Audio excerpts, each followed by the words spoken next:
All right, staff, in this video, I want to go over how to fill out these forms so we can better understand what these forms are, what they mean. Both of these forms are for non-DOT drug test, and non-DOT means non-federal. So the only two employees that are allowed to do DOT drug testing are Yoselin and myself. So everyone else is able to do these two tests right here. They are both different. If we look at this form here, this one is for instant results. We'll have results like in 10 minutes. If you need more help on how to fill this form out, there is a form highlighted up front that tells you what you need to fill out. I do want to talk about this real quick on this section here. When we've been doing the instant rapid drug test, either your test is going to say negative. It's either going to be negative or it's going to show that it's testing positive for a drug, which is inconclusive. So if you have a drug test that is inconclusive, that is positive, you will check this right here. And if you read along, it says CCF completed. And what CCF stands for is, it means custody and control form. Custody and control form. That's what a CCF is, which means that if you have a positive test, it's an inconclusive, you need to fill out this form, the CCF form, and then it says you need to ship out the specimen for confirmation.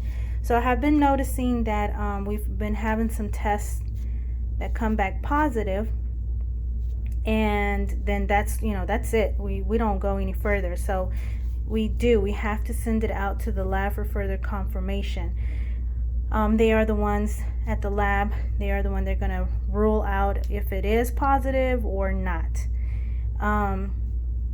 So how do you fill this form out if you have a positive drug test? These forms are found at the front desk underneath the printer. There's the filing cabinet. You'll find it under the non-DOT. Make sure that it says our name up here. So you will fill out everything that is in green, which is this whole section up here, this whole little box up here that's in green. Step A is filled out, B is filled out.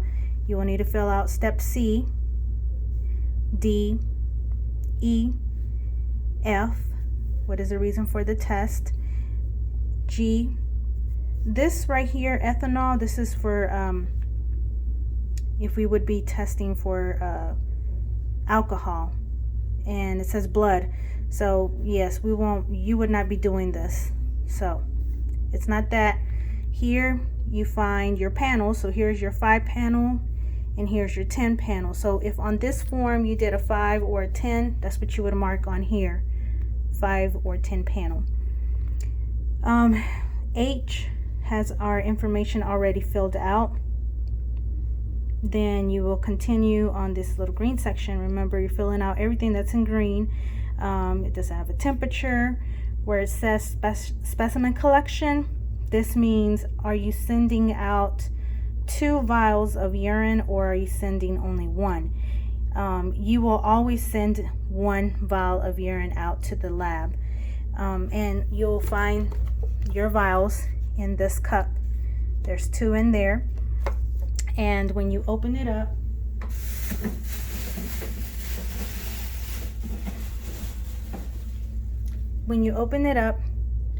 you will fill the vial all the way up to the top, to this top part up here, all the way to the top. Fill it up with urine. That's what single means. It means you're sending out 1 single vial.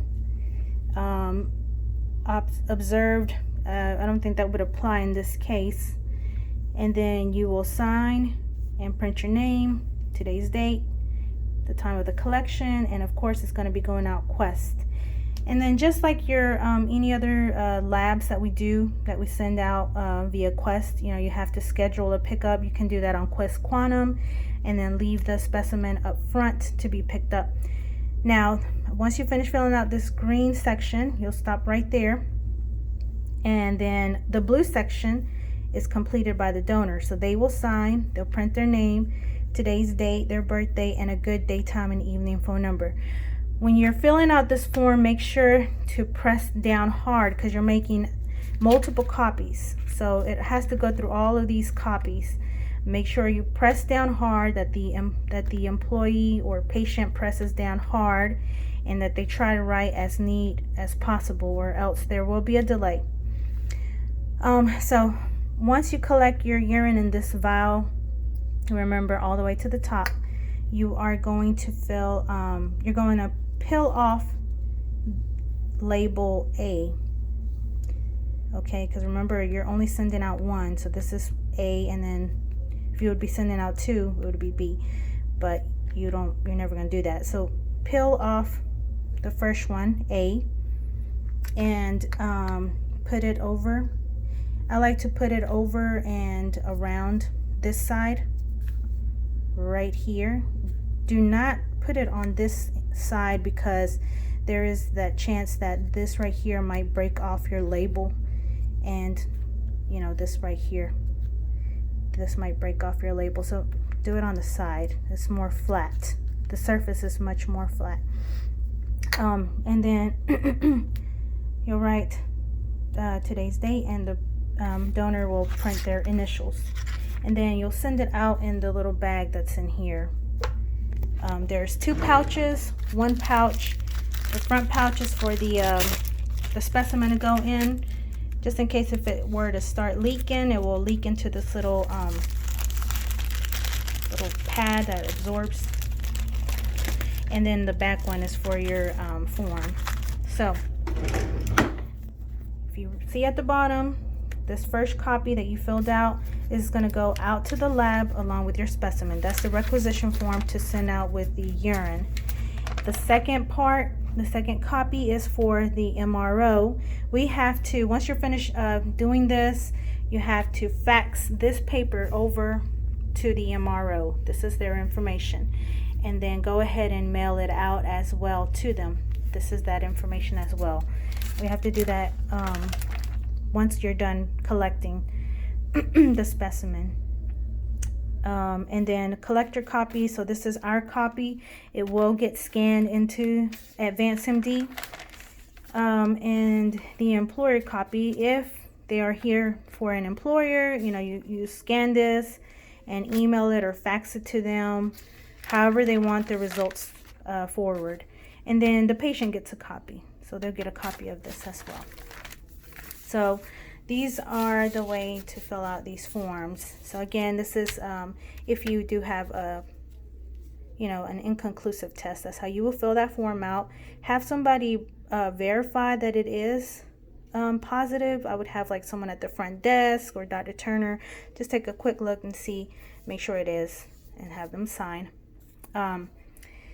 And if somebody comes in for a collection, okay, so this means that we're going to send it out to the lab. We're not testing here. We're just collecting the urine, and it's going to go out to the lab. Again, you would fill this form out just as I taught you. I hope this video helps understanding how to fill these forms out. If you have any other questions, please let me know.